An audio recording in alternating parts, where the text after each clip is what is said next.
ఖమ్మం జిల్లా మదిరలో ప్రభుత్వ hospital complete అయింది. దీంతో ఎన్నో ఏండ్లుగా ఎదురు చూస్తున్న స్థానిక ప్రజల కల తీరిందని అనుకున్నారంతా. కానీ ఆ కల కలగానే మిగిలిపోయింది. ఆసుపత్రి నిర్మాణం పూర్తయి ఏడాది కావస్తున్నా ప్రారంభం కావడం లేదు. ఖమ్మం జిల్లా మదిర ప్రభుత్వ డిగ్రీ కళాశాలకు చెందిన 5 ఎకరాల స్థలాన్ని 100 పడకల ఆసుపత్రి నిర్మాణానికి కేటాయించారు. 23 కోట్లతో సివిల్ వర్క్స్ పూర్తయింది. మరో 11 కోట్లతో ఫర్నిచర్ పరికరాల కోసం ఖర్చు చేశారు. 204 గదులతో భవన నిర్మాణం జరిగింది. ఇందులో 5 ఆపరేషన్ థియేటర్లు, ఐసీయూ, ఐసీసీయూ ఉన్నాయి. ఆక్సిజన్, సీసీ రోడ్లు, కాంపౌండ్ వాల్, గార్డెనింగ్ పనులు పూర్తయ్యాయి. హాస్పిటల్ కు సంబంధించిన కొన్ని రకాల ఫర్నిచర్, పరికరాలు కొనుగోలు చేయాల్సి ఉంది. దీనికోసం హాస్పిటల్ ప్రారంభించకుండా నిలిపివేశారు. ప్రజా ఆరోగ్యం కోసం నిర్మించిన ఆసుపత్రిని వెంటనే ప్రారంభించాలంటున్నారు స్థానిక ప్రజలు. మధుర 100 పడకల హాస్పిటల్ నిర్మాణం జరిగి 12 నెలలు అవుతుంది. ఇప్పటికీ ఓపెనింగ్ కాక, ప్రజలకు అందుబాటులోకి రాక 34 కోట్లు ప్రజాధనం వృధాగా అయిపోయినట్టుగా ఉంది. ఇప్పటికైనా సరే ఇక్కడ ఉన్న మంత్రివర్యులు, ప్రజాప్రతినిధులు కనికరించి ప్రజల మీద దాన్ని అందుబాటులో తీసుకురావాల్సిందిగా కోరుకుంటున్నాం. మదిర నియోజకవర్గం చుట్టుపక్కల ప్రజలంతా ఖమ్మం కేంద్రంలోని ప్రభుత్వ హాస్పిటల్ వెళ్తూ ఉంటారు. జిల్లా నలుమూలల నుంచి రోగులు ఖమ్మం రావడంతో ఆసుపత్రి రద్దీగా మారింది. అందరికీ సరైన చికిత్స అందడం లేదు.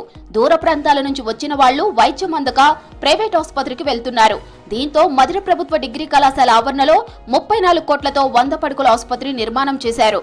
పనుల్లో ఆలస్యం జరిగిందనే ఫిర్యాదులు ఉన్నాయి. 4 నెలల కిందట పనులన్నీ పూర్తయినా ప్రారంభానికి నోచుకోవడం లేదు. ఇది పూర్తయి కూడా సుమారుగా 6 నెలలు అవుతుంది. సామాన్య మందులకి అందుబాటులోకి ఇంకా రాలేదు. రోజు తరచుగా చాలా ప్రమాదాలు జరుగుతున్నాయి. అయినప్పటికీ ప్రభుత్వం కొంచెం దీని మీద నిర్లక్ష్యం ఇచ్చేసి దెబ్బతగిన ప్రతి ఒక్కరు ఖమ్మం ప్రభుత్వ ఆసుపత్రికి పోవాలన్నా, ప్రైవేట్ హాస్పిటల్ పోవాలన్నా సుమారుగా అంబులెన్స్లో 60 కిలోమీటర్లు ప్రయాణం చేయాల్సి వస్తుంది. దీని మూలన ఏమవుతుందంటే చాలామంది మధ్యలోనే ప్రాణాలు పోవడం జరుగుతుంది. సామాన్య మానవుడికి, పేదవాళ్ళకి అందుబాటులోకి వస్తే ఇప్పటికైనా సరే బాగుంటుందనేసి మా విన్నపం. ఈ భవనాన్ని డీసీహెచ్ఎస్ సూపరింటెండెంట్ కు అప్పగించారు. మార్చరీ గది నిర్మాణం కోసం ప్రతిపాదనలు పంపారు. నిధులు మంజూరు కాగానే పనులు పూర్తి చేయాల్సి ఉంది.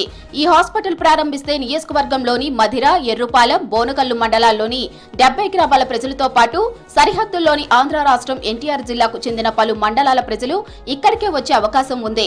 ఇప్పటి వరకు మధిరలో 30 పడకల ఆసుపత్రి కొనసాగుతోంది. 100 పడకల ఆసుపత్రి అందుబాటులోకి వస్తే కార్పొరేట్ స్థాయి వైద్యం అందే అవకాశం ఉందంటున్నారు జనం. ఇక్కడ ఉన్న ప్రజలు మాత్రం చాలా ఇబ్బందులు పడుతున్నారు. ఏ చిన్న సమస్య వచ్చినా కూడా ఖమ్మంకు పోవాల్సి వస్తుంది. ఆఖరికి 108 సర్వీస్ కూడా కంటిన్యూషన్గా రోజుకు 4 సార్లు ట్రిప్పులు వేస్తే తప్ప ఇక్కడ ఉన్న ప్రజలకు సేవలు అందించే పరిస్థితి లేదు. ఒక్కొక్క సందర్భంలో 108 సర్వీస్ కూడా రాక ప్రైవేటు అంబులెన్స్ ద్వారా పోవాల్సిన పరిస్థితి. మరి ప్రారంభించడానికి ఎందుకు ఇబ్బంది ఉందో, మరి అది ఏమైందో తెలియదు. కానీ ఇక్కడ ఉన్న ప్రజలు మాత్రం ఈ 100 పడకల ఆసుపత్రి ప్రారంభోత్సవం నోచుకోకపోవడం మాత్రం బాధకలిగే అంశం. ప్రజలకు వినియోగంలో తీసుకొచ్చే దిశగా దాన్ని ప్రారంభోత్సవం చేస్తే మదిర నియోజకవర్గ ప్రజలందరూ కూడా హర్షాతిరేకాలు వ్యక్తం చేస్తారు. నియోజకవర్గంలోని ప్రజలకు మెరుగైన వైద్య సేవలు అందించేందుకు గత ప్రభుత్వం రాష్ట్ర వ్యాప్తంగా ప్రతి నియోజకవర్గ కేంద్రంలో 100 పడకల ఆసుపత్రుల నిర్మాణం చేపట్టింది. ఈ హాస్పిటల్ ఎప్పుడు ప్రారంభమవుతుందని ప్రజలు ఎదురు చూస్తున్నారు.